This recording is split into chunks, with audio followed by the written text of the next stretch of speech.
Estómago. Acá tenemos el estómago. Desde el punto de vista anatómico, no tiene esto, tiene una curvatura menor, tiene una curvatura mayor.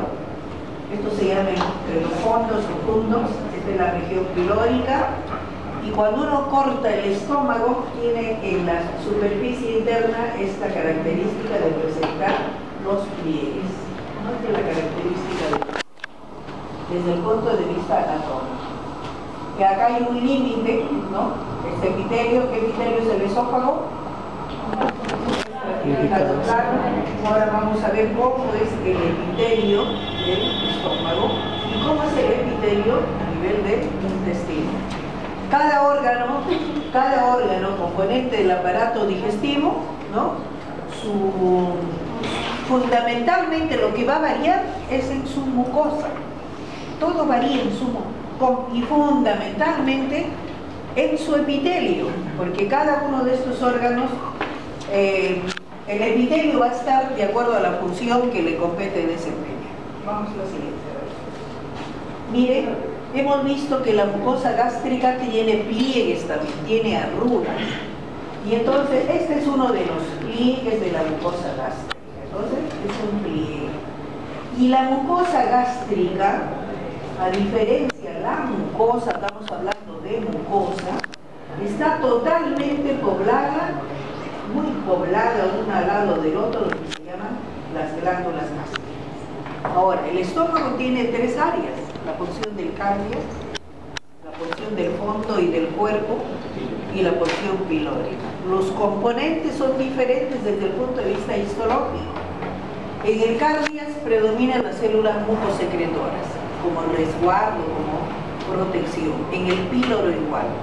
Pero las glándulas que se van a encargar de la digestión, las que van a producir las enzimas, el ácido clorhídrico fundamentalmente, esas están en el fondo y en el cuerpo. Este es una arruga del fondo o del cuerpo de la mucosa del estómago. Miren cómo está el estómago. Cómo está la mucosa del estómago. Totalmente poblada de glándulas tubulares simples. Son glándulas tubulares simples. El epitelio que lo reviste es un epitelio cilíndrico, simple, mucosecretorio. Y realmente nosotros in vivo, ¿no? In vivo, acá tenemos una capa gruesa de moco que cubre y protege las células superficiales. A pesar de esta lámina se obtuvo, se sacrificó un perrito, o sea, se anestesió, se sacrificó, inmediatamente se sacó la mucosa. ¿Y de dónde van a estudiar ustedes? Ay, no. Bueno, entonces, mire que a pesar de haber sacado la mucosa gástrica y poner inmediatamente el formol, no tan inmediato, porque de abrir y todo eso, uno se demora, se perdió toda la capa de la capa protectora de la mucosa gástrica. ¿Por qué? Porque hay ácido clorhídrico, hay pepsina, ¿no? Y entonces eso lesiona la superficie libre de la mucosa. De tal manera que prácticamente como ni viéramos el revestimiento epitelial de la superficie de la mucosa del estómago, en la lámina, se ve prácticamente ese epitelio de revestimiento más o menos en las entradas que hacen las glándulas gástricas, que se llaman las fobias o gritas. A este nivel vemos el epitelio. ¿Qué miran ustedes? Miren cómo prima estas glándulas. Vemos casi todo en tonalidad casi de rojo, ¿sí o no? ¿No? ¿O no? Miren, bastante de rojos hay. Todos los rojos que están observando son las células parietales. Las células parietales son ricas en mitocondrias.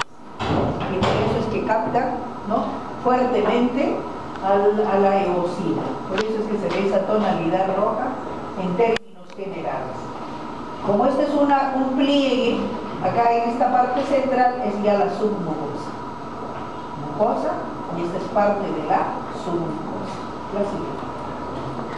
Y acá estamos viendo la parte más superficial de la mucosa del estómago, la parte más de la superficie libre hacia la mucosa.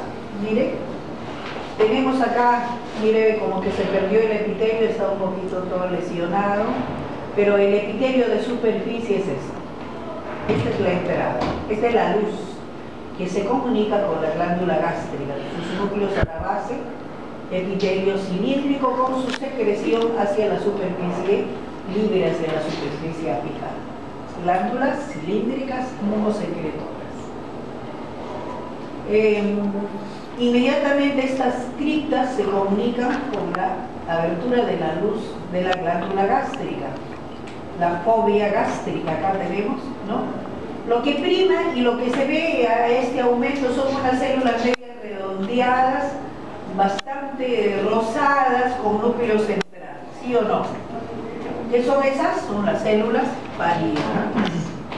Lo máximo que podemos ver solamente con este microscopio es así, las células rojas. Pero en realidad, como este perrito les dije, les dice que el perro tiene mayor cantidad de células parietales que el humano, porque ellos necesitan para digerir, para poder digerir huesos, que ellos comen el hueso, ¿no? Entonces mire la cantidad de células parietales. En el humano hay menor cantidad de células parietales. A ver, ¿qué más podemos ver? Vamos a ver, mire, acá hay un grupo de células. Miren, esta es la luz de una glándula. La glándula gástrica podemos dividir, a ver, pasa la siguiente, ahí creo que vamos a verla mejor. Acá tenemos en la continuidad, estamos hablando de la continuidad, tenemos a lo largo de las glándulas gástricas las células parietales. En la parte más superficial tenemos las células mucosas de cuello. En la parte más basal tenemos las células principales, las productoras de enzimas. ¿Cuáles son las características de las mucosas de cuello? En cambio, las mucosas de cuello, la composición química de este moco es diferente que el moco de superficie. Estas aplastan su núcleo hacia su base, lo que no sucede con las células superficiales. Y se ven los núcleos desde las células mucosas de cuello como los acinos mucosos, ¿no? Los núcleos aplastados hacia su base. Entonces estas son las mucosas de cuello, y por acá tenemos las células principales, las células que elaboran las enzimas. ¿Ya? Miren, está señalando el puntero, acá células mucosas del cuello, con núcleo bien aplanado hacia su base, el área de células mucosas del cuello. Ya vimos que las parietales son todas las rojas, ¿no? Imagínense el técnico hecho el corte así, ¿sí? Cuando usted hace referencia a las células parietales, que la tubular que está mencionando, ¿dónde encontramos el epitelio simple cilíndrico que... No, las epitelios, todos son cilíndricos simples, ¿ah? Porque es glándula tubular, sí, porque no son estratificados.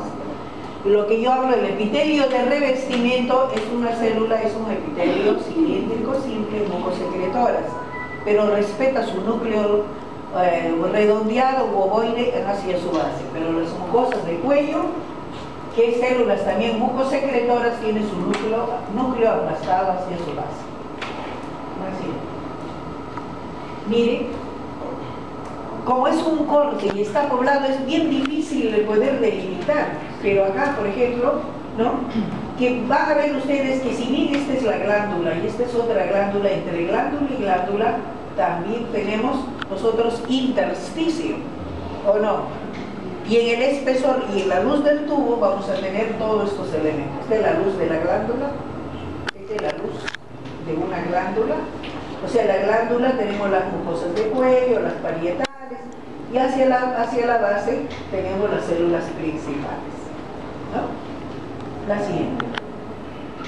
En otras palabras, en el estómago van a esquematizar ustedes unas 3, 4... ¿Pueden regresar a la anterior? Miren, la práctica es el tiempo es muy corto. Entonces en el estómago van a dibujar solamente un pedazo de las epitelios superficiales y solamente una glándula gástrica con todos sus elementos. No van a dibujar varias, pero bien esquematizada, bien diferenciada la parietal de las mucosas del cuello y las principales en la parte basal. Nos hemos ido muy a la parte profunda de la glándula, de arriba a la parte más profunda, Y estas son las células principales. Tiene el núcleo aplastado hacia su base. Cuando esta área está en gran actividad, son muy basófilas hacia su base y vierten su secreción hacia la luz. Y finalmente acá en la parte más externa tenemos la capa muscular. La siguiente.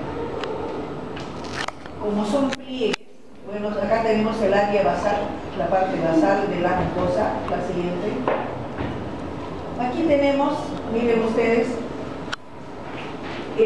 lo que es inervación, la inervación entre las dos capas musculares, la cile circular interna y longitudinal externa, en el límite entre las dos capas, en el área donde están los plexos nerviosos, el plexo de Auerbach, que se encarga del peristaltismo físico. Mira, ¿cómo reconocemos que esto es un plexo? Ya ustedes recuerdan que este es como es con hematoxilina, este es el soma neuronal. Este es un núcleo casi transparente o nucleolo. Ver un núcleo así con esas características, casi núcleo transparente con nucleola, nos hace decir que estas son neuronas. ¿No? En donde vaya, uno ve un núcleo bien transparente con nucleola, es un núcleo de neurona. Entonces estas son las neuronas del sistema parasimpático. Entonces este es el plexo de Auerbach.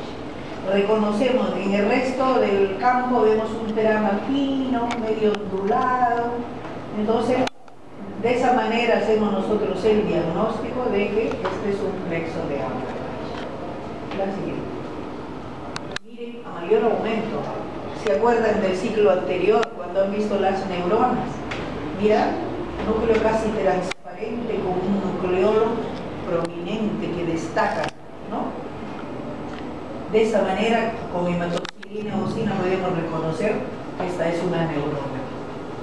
Estamos viendo con mayor aumento. La siguiente. ¿Ya? Miren, cuando vemos a panorámico entre las dos capas musculares, un área fibrilar, ¿no? Y donde resalta unos espacios, unos núcleos con nucleolos que nos hace decir que este es plexo de Auerbach.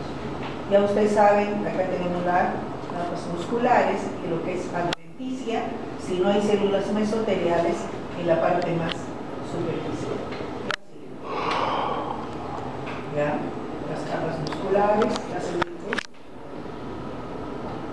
Ahora, ¿cómo diferenciar? Estamos en la parte más externa, ¿bien? Y acá, delimitando la parte más externa, delimitando la capa, hay unos núcleos aplanados acá, está delimitado. Entonces estamos hablando de serosa. El estómago tiene su capa extensa de serosa, porque el estómago, en su área más extensa, está libre en la cavidad abdominal. En el punto donde hay fijación, solamente ahí tiene la adventicia. El estómago, mayormente, su capa es serosa.